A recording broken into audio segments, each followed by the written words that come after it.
बिस्मिल्लाहिर्रहमानिर्रहीम।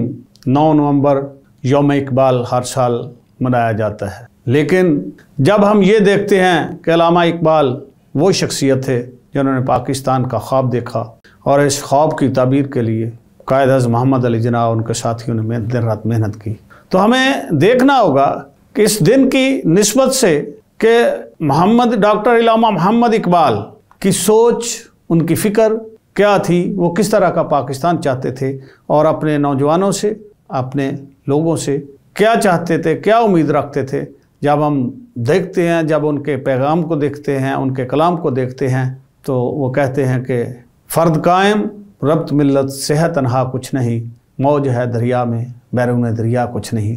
मैं समझता हूँ कि आज मुल्क में जो इंतशार है, जो अफरा तफरी है, आज कोई कहता है कि मैं बलोच हूँ, कोई कहता है मैं पंजाबी हूँ, सिंधी हूँ, पख्तून हूँ, ये सारी की सारी डॉक्टर अल्लामा मोहम्मद इकबाल के इस पैगाम की नफ़ी है। हमें वापस जाना होगा, जिस मुल्क का, जिस खित्ते का उन्होंने जो ख्वाब देखा, हमें उस तरफ वापस आना होगा।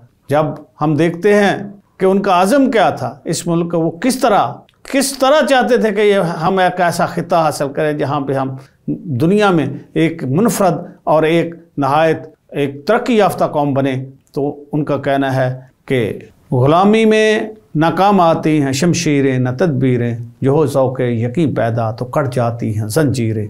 यकीन मोहकम अमल पैहम मोहब्बत फ़ातिह आलम, जिहाद ज़िंदगानी में ये है मर्दों की शमशीरें। तो जब हम देखते हैं उनके कलाम की तरफ, तो ये बात बड़ी वाज़ेह हो जाती है कि इकबाल कभी तो अपने नौजवान को शाहीन कहता है और फिर वो उम्मीद करता है कि ये एक यकीन मोहकम के साथ, एक मुसलसल जद्दोजहद के साथ आगे बढ़ें और इस मुल्क के लोगों को एक तरक्की की तरफ दे जाएं। उनका तमाम पैगाम, मैं समझता हूँ कि आज डॉक्टर अल्लामा मोहम्मद इकबाल के पैगाम की, उनके विजन की, उनकी फ़िक्र की जितनी आज ज़रूरत है शायद पहले नहीं थी।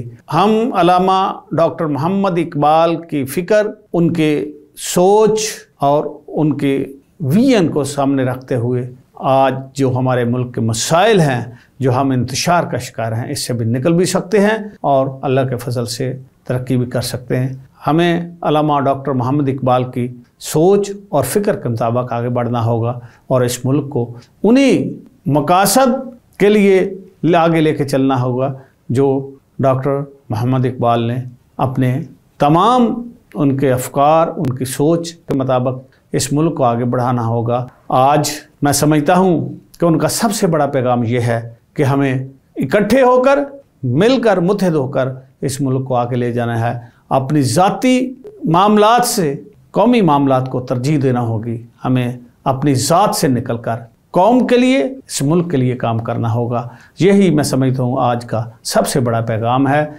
मैं पाकिस्तानी नौजवानों से और पाकिस्तानी अवाम से उम्मीद करता हूँ कि वो आज के इस दिन की निस्बत से अल्लामा डॉक्टर मोहम्मद इकबाल के इस पैगाम पर गौर करें और उस मुल्क को मसाइल से निकाल कर तरक्की की तरफ ले जाएं। आपका बहुत बहुत शुक्रिया।